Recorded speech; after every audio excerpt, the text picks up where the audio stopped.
Hi there. Today we're going to take a little tour through my collection of Victrolas, gramophones, graphophones, phonographs, or whatever you want to call it. I don't know. It's an open discussion on what the proper name is. Victrola is actually a brand name. This is an early example, 1911.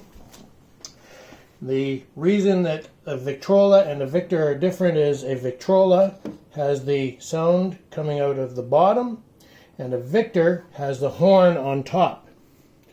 This one is, I guess you could say, a nice early survivor. Next, we have a knockoff. This is a colonial, and it has basically the same stuff that all the other ones do. Crank is on the side, just like all the other ones. Here, turn the crank to wind up a spring inside. This one has storage underneath for records. Next, we have another knockoff. This one is from T. Eaton's, and it is an Amphion, and it is what would be referred to as an orthophonic, but orthophonic is a Victrola thing that they came out with in the late 20s for sound reproduction, to improve the sound. This is the last innovation that unless you plugged it into a wall. Next, this is another Victrola. This one is an orthophonic Victrola from the mid to late 20s. Victor sold to RCA in 1929, and that's when everything became electrified. This is late 20s. This is another Victrola. This one is about the same age, late 20s, and the door is not working really well, but it is in good working shape. This one is my Columbia. This is a Graphophone, and one of the patents that was being disputed was how the sound works. Well, this is how they got around it, is they created a nice little fan, and then you have record storage in the bottom. Now, moving on, this is another Columbia. This one's probably about the same vintage, early to mid-20s. This one has two tone arms. This is the original tone arm, and then there's this one that was added later, probably in the 1930s, and this one actually plugs in to an old radio or an amplifier, or whatever you like, and volume control is on the top.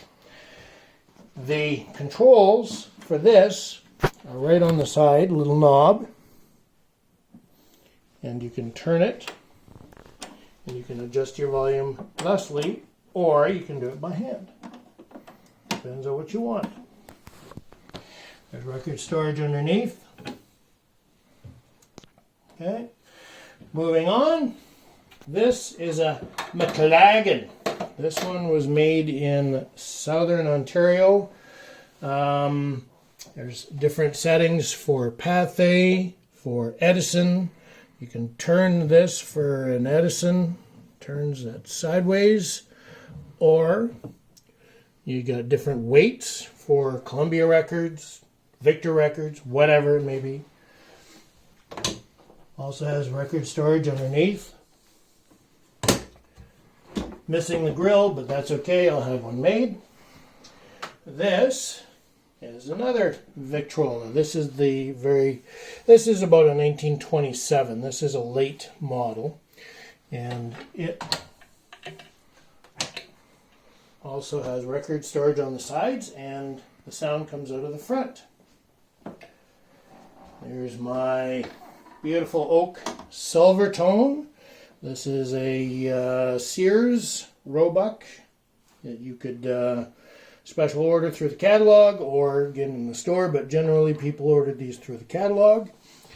Has record storage underneath, and the sound comes out here through the separate horn.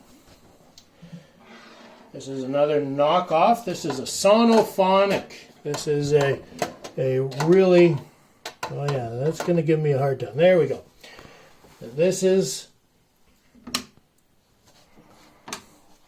what you would call an El Cheapo. This is about as bargain basement as you could get. But it works well, and it was, you know, well worth the money. And finally, my 1915 Victrola. This is one of the more common ones. This one, they sold thousands and thousands of these things. It started out as a tabletop, that particular model a little bit later, but they moved it to a floor model. Storage of the records underneath as well.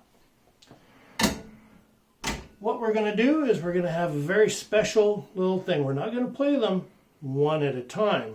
We're going to play them all at once.